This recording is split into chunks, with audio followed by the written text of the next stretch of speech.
toza bana tobengaka na lingala bana litanga donc bana oyo bazali bana papa na bango aza papa aza na bosomi toza bana somi donc bana ya papa oyo azalaki élu président oyo aponamaka par le peuple congolais oyo babengi na kombo ya Martin Fayulu Madidi, le commandant du peuple, le président qui était élu massivement par le peuple congolais. Oyo wana tokolongola te tokobakisa te toyebi yango bango te. En tout cas, la muka na biso, la muka ya Congo, ils ont tama toujours kakati na bomoko. Bakambi na biso, bazalaka minei. Bango tu bazalaka kakati na bomoko. Moko te asengi lipanda na ye. Moko te asengi kokende na ye. Bango tu bazalaka kakati na bomoko. Toyebi ke bazamine bazokamba la muka, mais ozo kumbango pour le moment. Ezaka moko babengi le coordonnateur Mutamutu Muzitu. En tout cas la muka ezala bomoko. Ba parti bomoni ba dapo nango ezali awa. O ezali na kata la muka, ezotambola normalement. Ils ont fonctionné normalement dans le coteau. En tout cas, et là, on a la biso la muka, moi la Congo, ça l'a identifié. Tu obliges à monter, tu peux te dire que tu n'as pas cité. Et qu'il y a un gars qui a décidé non. Parti où est convoqué Kakayo, soit 4 membres de la Yondeko. Aux ans, 4 membres de la identifié. Action au Bolukaki. 2020, c'est une année d'action. Une année où le peuple a récupéré le pouvoir. Le soulèvement et ça m'a dit que mboka oyo. On est d'accord, on est derrière l'idéologie la présente Martin Zanango. Il y a aussi le soulèvement à mboka oyo pour faire récupérer notre pouvoir. Et ça pouvoir à Martin Fayulu. Et ça pouvoir à biso peuple. N'est pas ça qui Martin Fayulu. Ni tete magouya ya mesei politique kanambe. Moi, je suis venu à choix na yeye moko. A confisquer le pouvoir du peuple. Pour que ça on a mis ce lomo. Yango tolobi peuple congolais, ça l'a identifié. Moi la muka ça l'a identifié. Je pense que bientôt là, le président Martin, le président élu, qui est élu le 30 décembre 2018, allons faire déplacer pour que la province à Grand Équateur. Grand Équateur pour qu'on attame ville à Bandaka. Ville à Bohende, ville à Lissala, sauf qu'il est prévu, il fallait qu'on appelle Kemena, puis la ville à Badolite. En tout cas, plus tard le 26, on a modifié même la date de paix. En tout cas, ceux qui ont changé, le président Martin a entamé Grand Équateur. Retour à la Grand Équateur. Vous voyez que le président élu Martin Fayulu a la mot d'ordre où il y a Kopesa. Mot d'ordre où il y a que tu vas à Bandako. Nous avons un changement, nous avons un social dans les bonga. Et comme on va Ngoumete, on va Niété, parce que on va en place, on a un souci à servir le peuple congolais. Mais c'est le monsieur qui a de plus en plus au service de M. Kabila, au service du peuple congolais. Il y a un monsieur qui va nier, aujourd'hui la tête, on va se rendre à Kambo, à conseil la yoté, à conseil pour le terrain à M. Kabila. Il y a un président Martin Fayulu, à couper sa mot d'ordre. Retourne à la Grand Équateur. Et ça peut être Bima. Tout ça l'embâche. Tout le droit na biso congolais. Congolais, il faut y avoir droit na yo. Bozomona, le coordonnateur peut avoir la mode d'ordre. Oya Kopesa. Le coordonnateur de Kamalamuka pour le moment. Oya Kumbi la Muka pour le moment. Azape la mode d'ordre Oya Kopesa. Moko la bangonde a Kopesa mode d'ordre Liboso. Oya Kobanda Banderoto Tosa. Tout la terre va l'idée na biso. Baza bato bateye na souci ya ko faire libérer ce Congo. Lokola ba yini mboka bakende mais c'est tout lomba kene ko sali ba na ba Rwandais. To finga Kabila ake Kabila za Rwandais. Auta la Rwanda. Mona mama Axeline, tout ça. To benga elolenge tout. En tout cas, les est très étonnant comme on a M. Tulombo. Mona ba pe qui se ked. Ake ko sali ba na Kabila na Rwandais. Et puis a komi ko benga e père de la démocratie. A comme il compèse un titre au sommet. Compèse un grade moko Kabila mérita qui a monté. Moto a créé ma force commune la carte à Congo. Moto a bomi ma carte à Kassai, la province natale na Yomoko. Province natale ya M. Tulombo la Kassai. Et ça va être oui. Province natale na Kassai. On te bénit grand Kassai en général. Mais il y a un Kassai oriental. Quand on bengi Mbouchmaï. Mais le Grand Kassai, tout le monde massacre, c'est en province à Grand Kassai. Qui est le promoteur massacre, mais jamais c'est Kabila Hippolyte Kanambi. Le local, M. Félix, comme on peut dire, va titre Ndenge. À cause de la test qui a adoré Kabila. Alors que ça n'a pas testé qui a remercié Kabila. Au moteur, à moment où on a Kassai, a créé ma force commune. Les seules personnes qui sont mieux placées, qui ont un souci à Congo, souci à peuple congolais, et ça, le président Martin Fayulu m'a dit. Qui ont la décision à libérer le peuple pour libérer le Congo. En tout cas, ceux qui ont déjà appelé ce mot d'ordre, qui ont fait ça, qui ont attamé le Grand Kassai. C'est prévu à attamé le Grand Kassai qui est précisément la ville à Kananga, ville à Mbujima et puis ville à Tikapa. Le président Martin Okomakuna. Province où est à Grand Kassai, ils ont désigné pour la tribu, mais comment au Kaboté. Province à Grand Kassai, c'est pour tous les Congolais, c'est pour tous les tribus. Pour tout comme Makuna, peut-être à Tamakayango. En tout cas, il y a aussi Makama pour Mouké. Bonjour, mon Makamado, la partie est un mot canabiso. Bonjour, mon massacre, eux, ils ont répétition dans la province, ma province, la partie est un mot canabiso. Précisément, la ville à Ituri, la ville à Ben, la ville à Boutemu. Bonjour, mon massacre, eux, comme une réputation. Et comme il faut répéter, pendant que c'est Kabila dans le pouvoir, Kabila Kei, soit disant que Kabila Kenda, n'est pas moi le Bakabiso, pendant que Baïbisa Kabiso, soit disant que Kabila le président. Bonjour, mon massacre, comme une réputation, tout le monde sous le Kabila Zaraki. Bonjour, on a ONG, ONG, ONG américain, Bonjour, on a publié les résultats, il y a ma coupe, on doit passer dans la province nord, il y a la province Ituri. Plus de 700 000 morts. Plus de 700 000 morts pendant 2017, nous sommes en 2020. Qui est le promoteur du massacre? Mais c'est Kabila. L'Européen, poussé par qui? Par M. Tshilombo. Allié par les Rwandais, en complicité avec les Rwandais. Les Congolais font la mission. Tous a plus ou moins 145 territoires dans le Congo. 145 territoires, c'est pour les Congolais. Et ça pour les Rwandais. Et ça pour le groupe qui est Rwandais.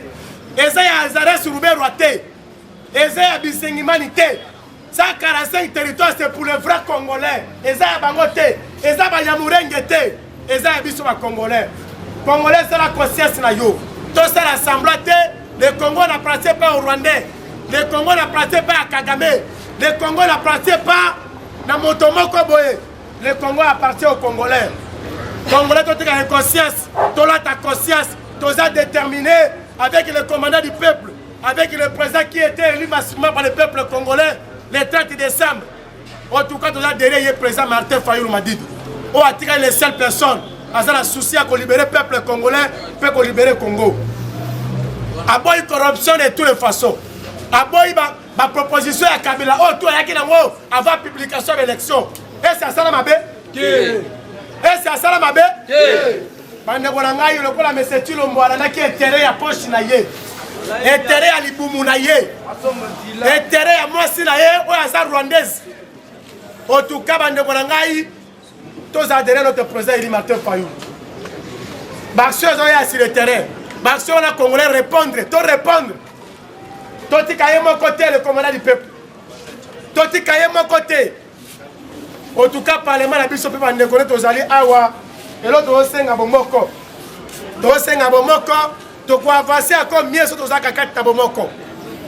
Tu as pas pratique différente, mais biso tout la mouka, tous les peuples congolais. Et ça va être? Oui.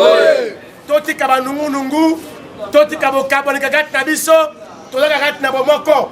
Tous les koba, mon sang na biso n'engé sengeli, pendenge longo bani. Jusqu'à là. Mon cannabis, c'est un problème. Oui. Mobila, Afanganaki, on a dit la suspension. Le camp de la suspension, c'est ça qui a sonné.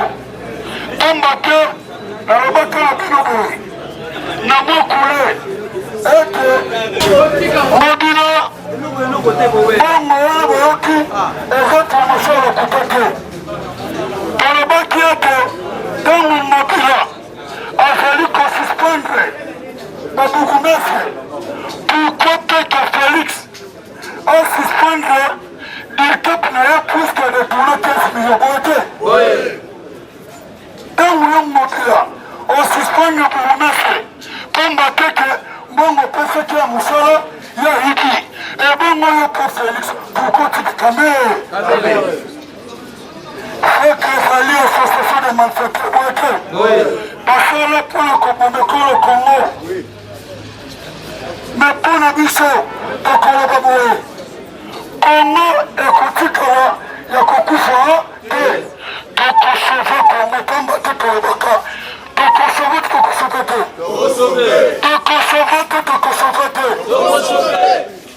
Mboka oyo oba ete lamuka moto ekosova kolo. Etone bino te. Soki bamoni mesel politika nango mikolo fate kitie nakondabanalisa bele te nazokota cadre de formation apoko nanga continue Hippolyte Kanambe mikolo bakomona santé kitie. Pourquoi Hippolyte santé kitie? nayebisaka bino ete foli ou pas nekolo komo tokende te transition pamba te nalobaki na bino soki tokei na kabila ti 2023 tokozaka kao boye te nani mokonzi napesaki bino par exemple nalobaki ete comité international balobaki tokozwa décision na Congo immédiatement te pamba te Congo ezali pays souverain. Il faut bango moko bakita makambo na bango batia peuple na kimia. Est-ce que toza na kimia? C'est pour cela nayebisaki bino États-Unis pour le moment azokopoze na kati ya Congo. Soki nalobi Hippolyte Kanambe okongo na kondi na minute ya kimiki na kati afandisha lelo nani mokonzi okoyoka Hippolyte Kanambe na miti afandisha lelo. Pourquoi Hippolyte afandisha lelo? Tango boyoki un ambassadeur autonome américain il fallait quitter le Congo avant le temps qu'on quitte te. Pourquoi? Puisque l'application qu'on est en marche. Nani mokonzi kabila na kati ya kinakati auditeur esala ntongo efonctionne nyonso esala bamoni eloko lokola mine telesa nini elekani na butu auditeur esa nini ekati bloke batongo esali nini ebloke directement ingénieur na ye ris na ya bachinois oyo afana kolinga kati mokonzi danger salini ekoti ezokoti faut déplacer immédiatement. Il y a quelque chose nde kabila kitikinga kati mbongo mopili jelem na miniti okinga kati ekomelema ngai elikoroboye information lopesa yo alaforcie après ekosila proposa opanza yango sango nani mokonzi kabila satike makambo komi mabe to makambo komi mabe eloni tokosala soki boyoki Félix Tshisekedi ke anome procureur général alongoli oyo kala koloba ete ayibi mongo eza na folota Félix te bolanda yango te eza distraction. Nous disons les Congolais qu'est-ce qu'on peut faire? Il faut tomber dans mon cabal mokoboye pour réfugier le Congo. Les Congolais vont s'occuper de la Kabila. C'est pour cela que Félix a le Mali, procureur général, pour détourner Mongo. On est tout le monde. Nani mokonzi. On est sur le cabal. Et c'est lui qui a coupé. Et c'est lui qui a coupé. On ne va pas les Congolais. On discute tout ça. Mais formation fouée. Américains, parce qu'ils s'impliquent dans le Congo.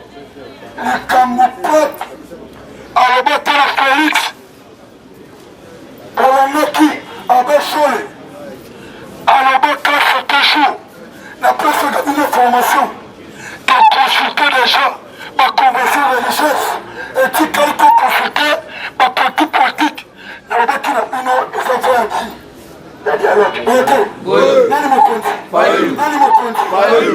C'est que ma capacité c'est bien sikoyo. Oyo baeke moi pose moi kokota. Qui kokota 4 mois. Gouvernement la transition baza commencé yango.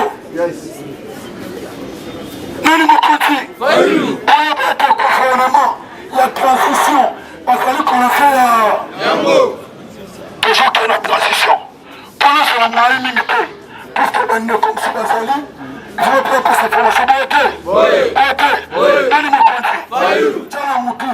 Nakona suka pour la formation de déjà kende na transition. Kabila a fourni Chalem. La suka na koya pour la continuer. Merci. Nani mokonzi? Nani mokonzi?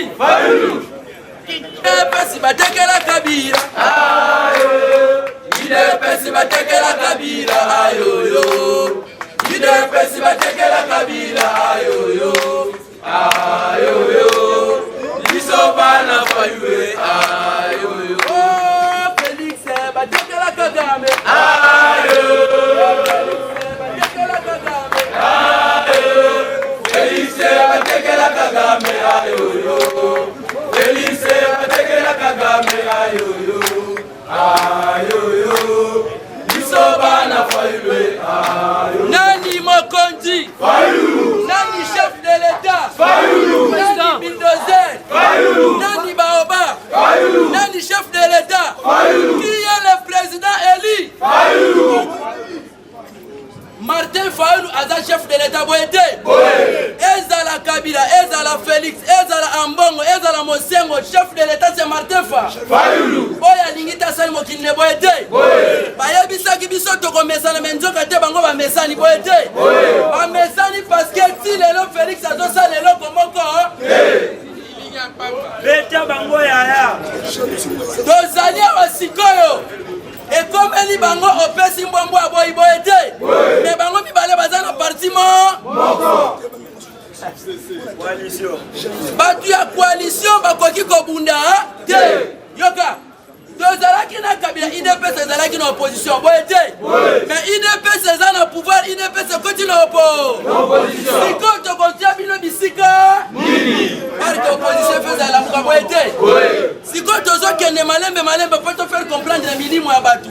Moi muki entre parenthèses nazotia pona yebisa batu boye. Nayoki déjà batu babandi koningana po bayebisinga ke banome Félix Tshisekedi premier vice-président ya Nations ya deuxième vice-président ya Union nationale. Toyoka ezalaki Shadari, ezalaki Martin Fayoulou, ezalaki nini bisika wana ezalaki bisika ya ko ezali po bolongola nani ignorance wana parce que bato ebele bayebite en plus biso na bisika Félix akezwa poste biso ya Congo tozwi ezali mpo na Félix na famille na eboye te.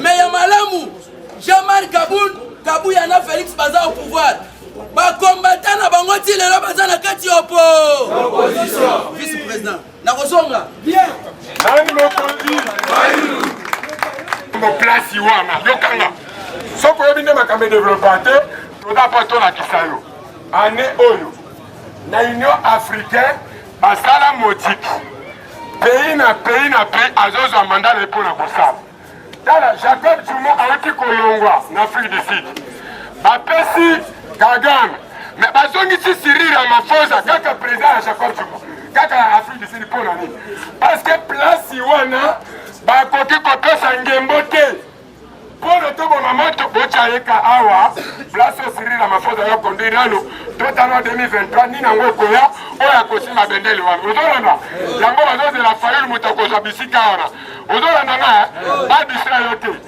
information eza nini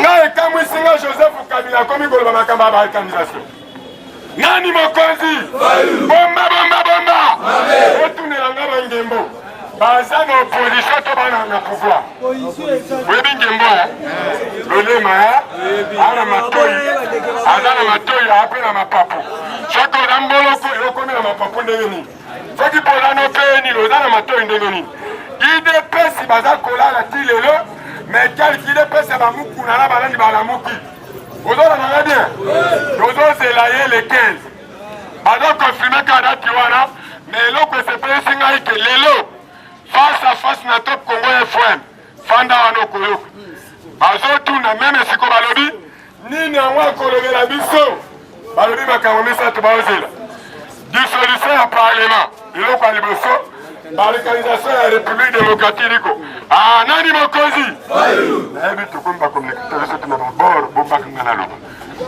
nani mokonzi nani mokonzi nani mokonzi koloka sikoyo na Top Congo balobeli si balkanisation or que mutu ya liboso alobaki balkanisation na Congo c'était Martefa ya mibale ezali deuxième force eza na kati ya pays ezalaka église ka ambongo boye te sikoyo tozokende wapi yoka Tshisekedi na Kabila bakomi bango mibale na coalition bakomi mutu moko mais Tshisekedi na Kamere na Kabund au moins bazala na kati ya coalition bakomi na kati ya cohabitation boye te ba résolution bibi na mai ndombe kote bakotaki na 3 jours na bango après avoir kobima na kati ya nganda yala balie maboke basilisi Jean-Marc Kabunda abimaki na silence boye te mpona koyebisa Félix biso toyebisi yo tika koloba inane ya pamba eza ane boye te ya mibale peuple congolais azoko souffrir toyebisi yo kata coalition ya FCC cash boye te wana ezalaki Jean-Marc Kabunda mais loko na sepeli na Félix abombi maloba te napesa bino information si Félix akomi na ye mutu ya FC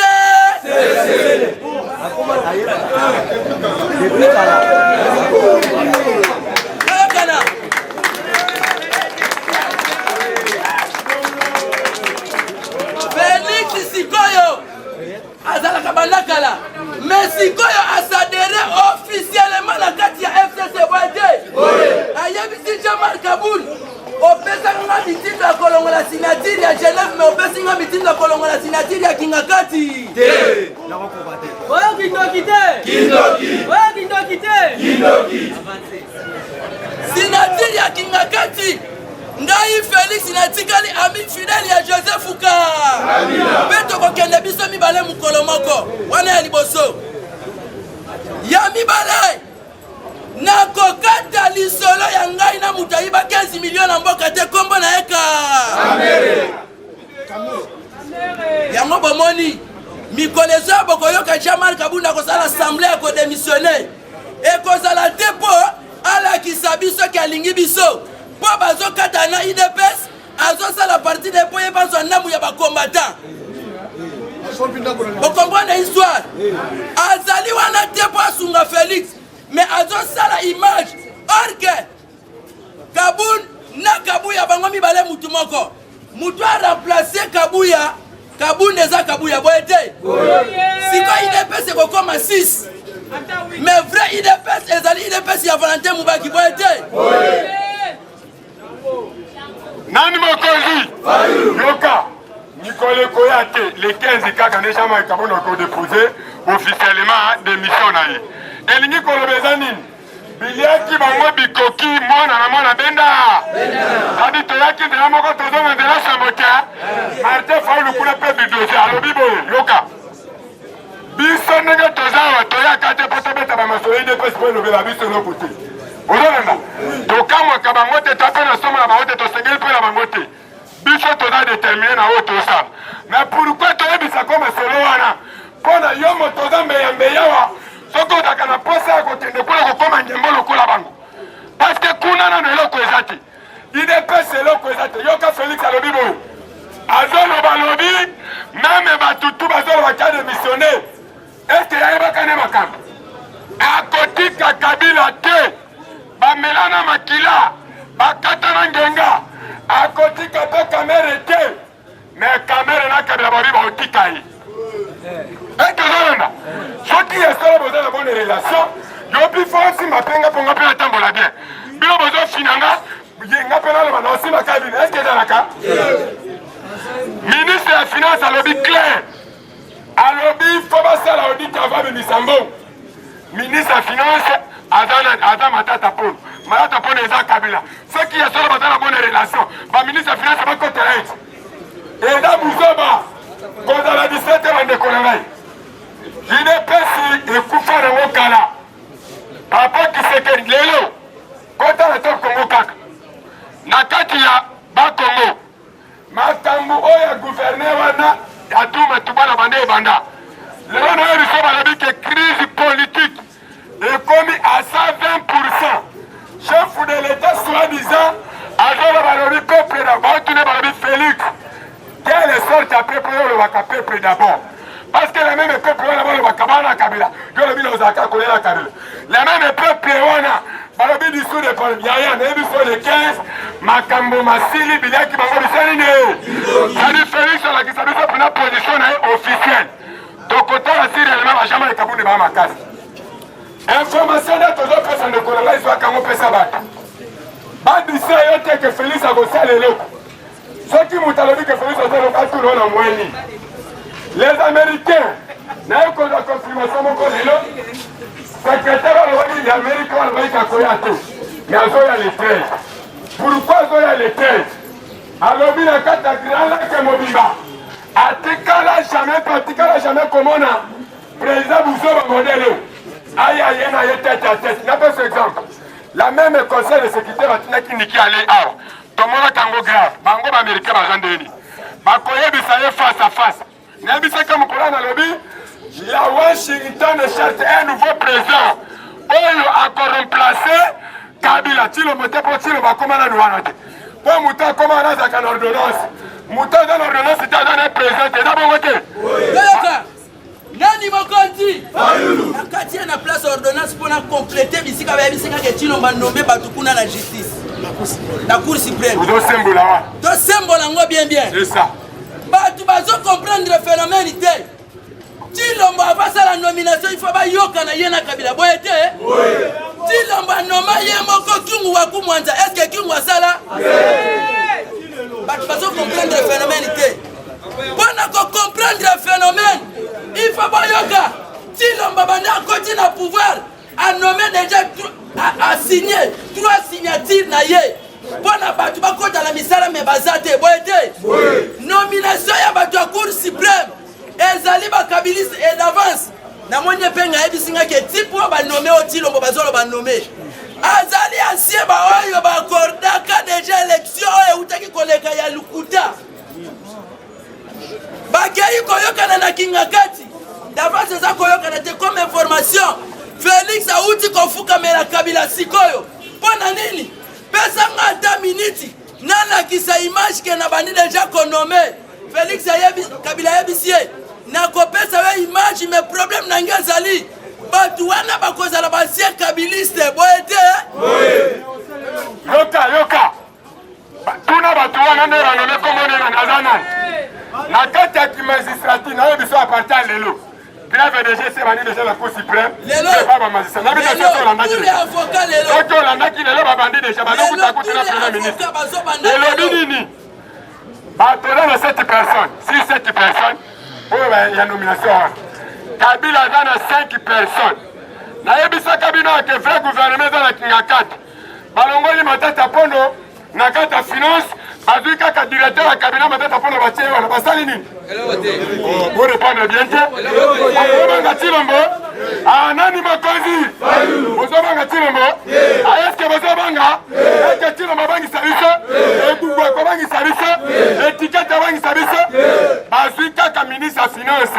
Bobo yoki la lazo kale yende mona ya Matata Pona Zara. Bato bazalaki na course pe o mona ki Kabila longola ka bango wana o basisa ki bise élection ya moto wana akima kuna. Bazuka ka bato wana bazongi 6 7 qui se kera zaka na 2. Mais problème c'est nga pas c'est nini. Eloko boyoke kofu kamele nini. Bona ba comme en fonction. Bona ba sala il faut ba confirmer bango. Mais Kabila le bito kana yo.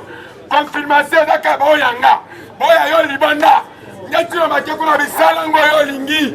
Mais pesanga kaka moyen bato nanga bandi mama. Nani Mokonzi. Bakosa yote. Soki ezalaki ya solo. olingaki oyoka grève te na kati ya cour suprême kuna ekomi na kimagistrature ekomi deux équipes soit disant ya Tshilombo na ya solo ya Kabila Sisabidimba mais biso toza kuna te banome te etali biso te problème na biso eza changement. Nani Makoti changement s'appelle Martin Fayulu mutaye bisa ngaza Félix Tshisekedi boyete sikoto komi wapi pe tozokende wapi Félix déjà singekangie na kingo etikali mukie Kabila kataye mais na sepeli parce que ba combattant ebele ba comprendre déjà phénomène balobi il faut Félix aya kotubela azwa pouvoir c'est le peuple congolais. Le peuple congolais appelle ça pouvoir na Martin Fayulu. Quand le pouvoir de Martin Fayulu, on m'a tout quitté. Ben aya bisi biso lelo. Confirmation de kokende na dialogue. Après dialogue, Martin Fayulu na ba élection à cause de la kiti ya bokonzi na ye boete. Boye. Confiance ya peuple congolais eza na maboko ya Fayulu. Parce que IDPS va comprendre que Félix a joué un pouvoir. Tu as liboso basala ba chemin na Congo ezali IDPS boete. Ce qu'on a la 10e sikoyo, on va coûter plein peu bazo beta dame. Mais biso va coopérer à Fayulu toza na terrain boete. Bandeko, boyoka. Martin Fayulu le président élu. Mutu ali bosala ba ki balkanisation. Mutu ali bosala ba ki transition. Mutu ali bosala ba ki ba réforme. Boto kende na ba élection. Kaka bango moko lelo balobi tozali ko kende na transition parce que Congo est en crise. Mutu ali bosala bango Jean-Marc. Tshilombo pe azolo balobi na zone di ma bien. Que crise nanga kutolo bata makambo ya carton wana. Nanga koloba même makambo ya carton wana. Nani mokonzi Fayulu boza la télé mobilisé lobby eza to représenter état que communicateur à la muka état que informateur lobby donc au fongo l'anteke parce que moi baba kamoko sengeli photo régler na kata comité biso moko zolana lobby ya avant lelo tozo kende ko kuta na biso na se kabul tozo zela mukuna tête à tête to ba dele biso to lobby oloba kanini na lingana kokane tolo bane na Chiluba parce que azwa biso bien na ebisi nana baluki biso te Fayulu alobaka bi bango moko bakokende me bakoya ozolana mwanango tingati nayoki mpe bapromese biso nemi mwilanya sameda zoyo amone emeti tozozela ye kuna yaya nayebisaki oke bato tobunaki na bango babandaki kokima bakomi kozongela biso makambo ebebi kuna biliaki bango bikoki bandeko tozala tellement vigilant. Nani Mokonzi dans la vigilance yoka après avoir Mike Mukebai ko dénoncer pour na 15 millions batia na boloko batu tokozwa ta lelo biso nyonso tozokende bimisa Mike Mukebai azobima lelo Mike azobima lelo maboko. C'était prévu Mike Mukebai abima samedi mais la stratégie en politique na biso tolobi akobima lundi ceux qui tozuye na prison toye na base ya SID place ya président de la République ceux qui tolongwe wana tokokende bisika Maison Blanche ezali boete Maison Blanche na biso s'appelle Martin Fayulu na kati ya Faden House boete kuna nde place tala bon comprendre bien bolo bakabaluba te parce que awa tozali biso nyonso mais tolo bakabataliba bato bakabila tielaka po ya lwange na nzela bandundu baye parce que vrai IDPS ilelo eke na lamuka boye te vrai IDPS eza na lamuka parce que bamike Mukebai baza baluba boye te mais loko tosepeli lisusu boye Martin Fayulu après avoir kokutana na premier ministre belge bolandaki to bolandaki te bolandi te premier ministre belge azalaki awa mwana mwasi wana ya liboso akutani na Tshilombo ya mibale akutani na président de la batu sikoyo batuni Martin Fayulu aza lisusu na kasi falaki nokuta ya na Kabila Nani mokonzi zonga kaka l'histoire niki ale aye akutani na kabila mandefu akekutana rassemblement opposition sikoyo lera asisi na Tilombo akosa bi je dois réaffirmer pour aller déjà dans ma filmation ayebi des choses oleka na Congo on a réaffirmé encore na président de la République tête à tête na mfumu pa pembeni balobi makamboto ya mibale asemo lelo komoko omoni hivi mukebazo esalinga bien nini là bazo mobiliser tozo kutana kuna ozala nani na kata boloko biso tout toyoke na résidence tokosisa toke na maison blanche mpona nini parce que un prisonnier moto honnête moto abosembo abimi yoka bacommunicateur aloba na sepri na médaille kan kolongo alobi bakanga tanga sikoyo esalinga bien tala ndema iti muke bazokende bato tolukaka tokutana bango bake kozwa na kata boloko ndenge ozolinga politique signé olokomprendre kobanga eloko te Tilombo okela moto epai te ndeko atemonyaki awa bato bayaki kozwa ye ayebi bango te nayebisa kende toza musika kobanga eloko te na continue formation po mokolo tosuki awa journée ezosuka awa tobanga eloko moko